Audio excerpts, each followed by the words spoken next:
bacakan saja deklarasinya sehingga acara ini bisa kita tutup dengan pembacaan deklarasi, dan kita nanti akan sampaikan deklarasi ini kepada pihak-pihak yang terkait, kepada DPR, kepada kelembagaan-lembagaan, dan kita akan tidak lanjuti dengan sejumlah audiensi. Tapi sekali lagi memang kita lihat respon mereka seperti apa. Paling tidak kita sudah bersuara, kita sampaikan kepada publik, karena tanggung jawab utama kita terutama kepada publik, kepada rakyat.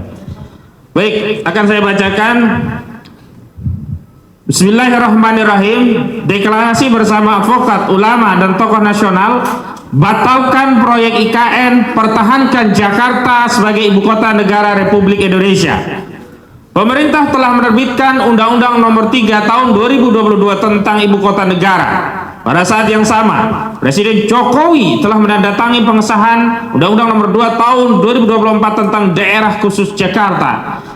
Status Jakarta secara de jure bukan lagi ibu kota negara. Pada saat yang sama, IKN Nusantara belum siap mengemban tugas dan fungsi sebagai ibu kota negara menggantikan kedudukan Jakarta. Progres pembangunan IKN makin tak jelas pasca mundurnya Bambang Susantono dan Doni Rahayu sebagai kepala dan wakil kepala otorita ibu kota Nusantara IKN. Berkenaan dengan hal itu, kami advokat, ulama, dan tokoh nasional menyampaikan pandangan dan sikap sebagai berikut. Pertama, pemerintah terlalu gegabah, gerasa gerusu, tidak prudent karena telah mengesahkan Undang-Undang Nomor 2 Tahun 2024 tentang Daerah Khusus Jakarta.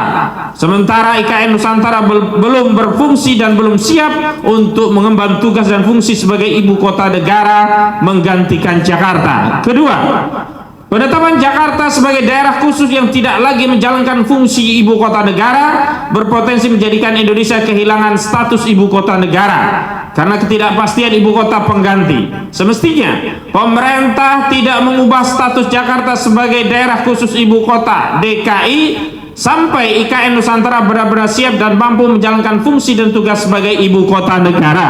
Ketiga, ketidakjelasan mekanisme pembiayaan proyek IKN hingga banyaknya masalah di lapangan, khususnya pembebasan lahan, dikhawatirkan proyek IKN akan dijalankan secara otoriter dan mengabaikan hukum, merampas tanah rakyat masyarakat Kalimantan untuk dijadikan IKN dengan dalih proyek strategis nasional seperti yang terjadi di Rempang, PIK 2 Tangerang, dan sejumlah proyek strategis nasional lainnya. Keempat, mundurnya sejumlah investor dan mundurnya Bambang Susantono dan Doni Rahayu sebagai kepala dan wakil kepala otorita ibu kota Nusantara mengkonfirmasi bahwa proyek pindah IKN ini tak layak dan harus dibatalkan. Jika dipaksa dilanjutkan, dikhawatirkan proyek IKN akan mengambil pembiayaan dari APBN seperti proyek kereta cepat secara Jakarta-Bandung, dan kebijakan ini tentu saja akan membebani rakyat. Oleh karenanya proyek pindah IKN harus dibatalkan. Kelima, ketidakjelasan proyek IKN menjadikan masa depan ibu kota negara mengkhawatirkan. Karena itu, untuk antisipasi agar Indonesia tidak kehilangan status ibu kota negara, maka kami menuntut agar pemerintah tetap mempertahankan kota Jakarta sebagai daerah khusus ibu kota negara Republik Indonesia. Demikian pandangan dan sikap disampaikan Jakarta, 15 Juni 2024. Deklarasi ini turut ditandatangani oleh sejumlah pihak yang hadir terutama pada kesempatan hari ini, dan kami edarkan terakhir yang terikap itu sudah sampai 277 nama.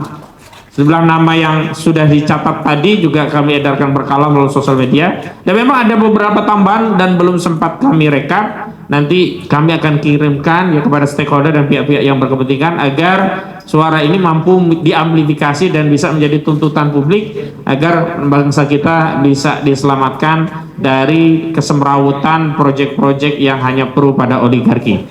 Demikian yang bisa saya sampaikan, kurang lebihnya mohon maaf. Billahi fisabil haq wastabil kharat wallahu muwaffiq ila aqwamit thoriq. Wassalamualaikum warahmatullahi wabarakatuh. Allahu akbar. Allahu akbar. Allahu akbar.